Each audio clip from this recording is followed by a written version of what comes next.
પાલભાઈ જે પ્રમાણે આક્ષેપ કર્યા છે કૃષિ મંત્રી શું કહેશો?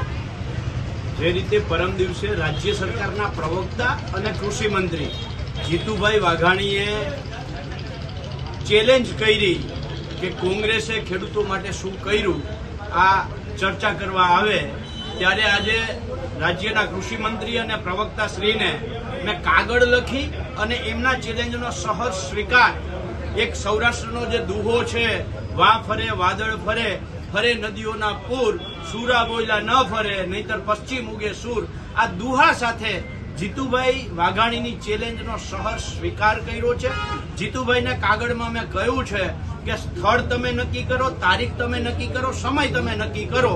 કોંગ્રેસે ખેડૂતો માટે શું કર્યું અને ભાજપે શું કર્યું એ બાબતે આપણે ચર્ચા કરીએ અને હારે હારે કોંગ્રેસે જેટલા કામો અત્યાર સુધીમાં કર્યા છે એના 0.01% કામોની યાદી મેં મોકલી અને જીતુભાઈને કહ્યું છે કે ખેડૂતો જે અત્યારે ખેતરે વાવે છે ને એ ખેતરના 7/12નો અધિકાર, જમીનનો અધિકાર, માલિકનો અધિકાર કોંગ્રેસે આપ્યો છે.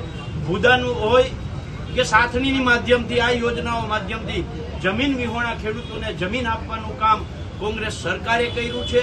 જે એસડીઆરએફ મુજબ અત્યારે તમે સહાય આપો છો, એનડીઆરએફ મુજબ આ એસડીઆરએફ, એનડીઆરએફ, પાક વીમા જેવી યોજનાઓ છે એ કોંગ્રેસની સરકારે જ આપી છે.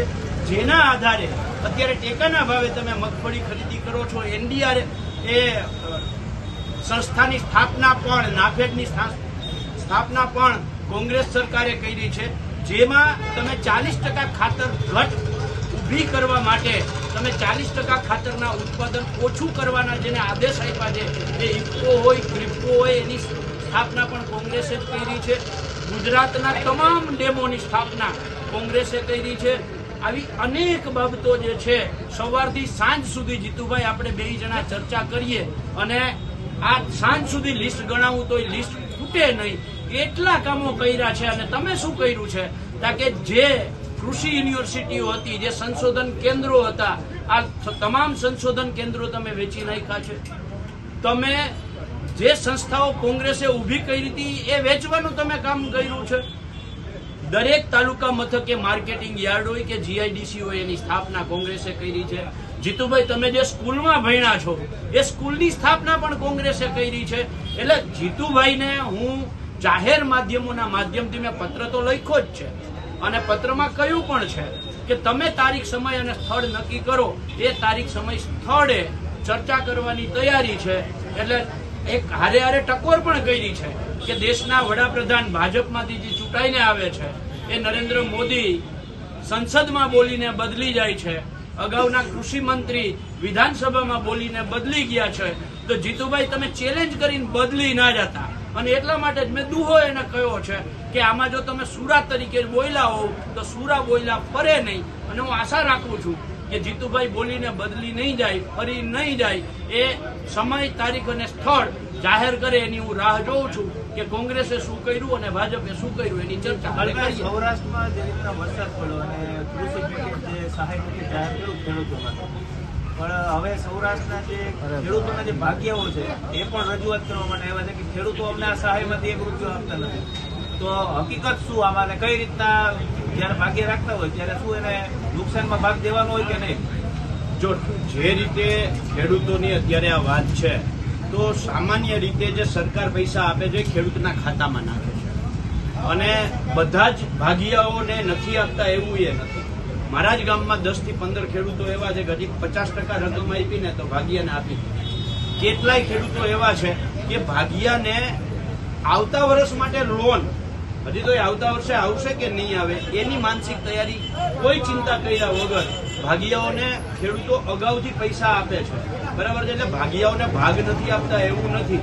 પણ સરકારને હું વિનંતી કરું છું કે હારે હારે જો ખેડૂતોને જ તમે આપો છો તો જે ભાગિયાઓ છે એના માટે, ખેત મજૂરો છે એના માટે, અમે જયારે આ કમોસમી વરસાદ વખતે જયારે પહેલી અમે રજૂઆત સરકારને કરી ત્યારે પણ અમે કહ્યું હતું કે ખેડૂત અને ખેત મજૂરો બંનેને નુકસાન થયું છે તો બંનેને આની અંદર વળતર આપવામાં આવે. આજે પણ હું ફરીથી એ માંગ દોહરાવું છું કે ખેડૂત અને ખેત મજૂર બંને માટે સરકારે વિચારવું. ઉત્પાદનમાં જેમ ટકાવારી નક્કી કરો કે આટલા ટકા ઉત્પાદન થાય તો આટલા ટકા ભાગ્ય, આટલું ખેડૂત, તો એવી રીતના નુકસાનમાં કોઈ ટકાવારી નક્કી કરો છો કે નહીં? સામાન્ય રીતે અગાઉ આવા કમોસમી વરસાદને એટલું ન થતું, એટલે અત્યાર સુધીમાં ખેડૂતો સામાન્ય રીતે આવા કોઈ ખેડૂતો કે ભાગ્યા નથી, ભાગ્યા તરફથી આવી કોઈ વાત આવતી નથી, ખેડૂત તરફથી આવી કોઈ વાત આવતી. પણ જે આ પરિસ્થિતિ છે તો આવનારા દિવસોમાં આ પણ ખેડૂતોએ વિચારવું જોશે. અને સૌથી મોટી વાત આમાં એ છે કે ખેડૂત છે એ ભાગ્યાને નુકસાન ગયું છે તો એને કાઢી નથી મૂકતો. ખેડૂત છે એવા 5-25% ખેડૂતો હોય કે કદાચ ના આપે, બાકી મોટા ભાગના જે અમારી સાથે ખેડૂતોની સાથે જે ભાગીયાઓ છે એ ભાગીયાઓને બકાલું અમે આપીએ છીએ, એ ભાગીયાઓને દૂધ દહીં છાશ અમારે ત્યાં થાય છે એ આપીએ છીએ. એ જ ભાગીયાઓના જયારે લગ્ન હોય તો ઉપરથી એને પૈસા પણ આપીએ છીએ. એટલે નિર્દયતા સાથે ભાગીયાઓ સાથે જો વ્યવહાર થતો તો આટલા ભાગીયાઓ ત્યાંથી આવતા જ ન હોત. એટલે એમની સાથે પણ એમને પણ માનવીય અભિગમ સાથે એમને રાખવામાં આવે છે, એમને મકાન પણ આપવામાં આવે છે. એટલે આ જે વાત છે એ માત્ર ભાગીયાઓને લૂંટી લેવા, જે સરકાર જેવી રીતે ખેડૂતોને લૂંટી લે છે, ખેડૂતો એવા નથી કે ભાગીયાઓને લૂંટી લે. સરકારે કોઈ આમાં નીતિ ઘડવી જોઈએ, જેમ ખેડૂતોને સહાય આપવાની વાત કરી એમાં સરકારે ખેડૂતોને અને ભાગીયાઓ વચ્ચે મોટાભાગના ખેડૂતો છે હવે ભાગીયાઓ ઉપર જ રાખે ખેતી કરે.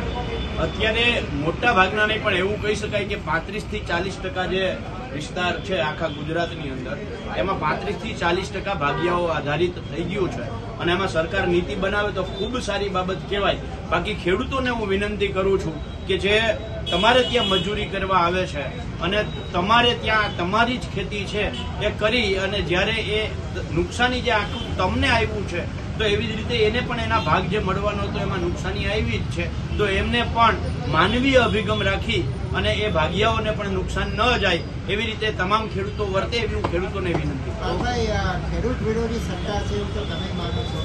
અરવિંદ કેજરીવાલને પણ મળવા ન દેવાયા, તમે એ વાતને કેવી રીતે લ્યો છો કે શું મળવા દેવા છતાં ખેડૂતો જે ખેડૂતોને મળવા જતા? બોટાદમાં જે ખેડૂતો હતા એને જેલમાં રાજકોટ જેલમાં રાખ્યા છે. અરવિંદ કેજરીવાલ મળવા જવાના હતા ખેડૂતો, પણ જવા ન દેવા, મંજૂરી જ ન આવી. એને તમે કઈ રીતના જુઓ? ને એમાં જો મને ખબર નથી કે મંજૂરી કોના નામે માંગી હતી.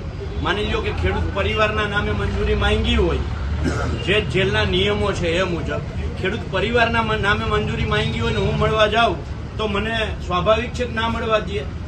મારા નામે મેં મંજૂરી માંગી હોય ને મને જો મળવા ના જવા દીધું હોય તો એ 100% ખોટી બાબત કહેવાય.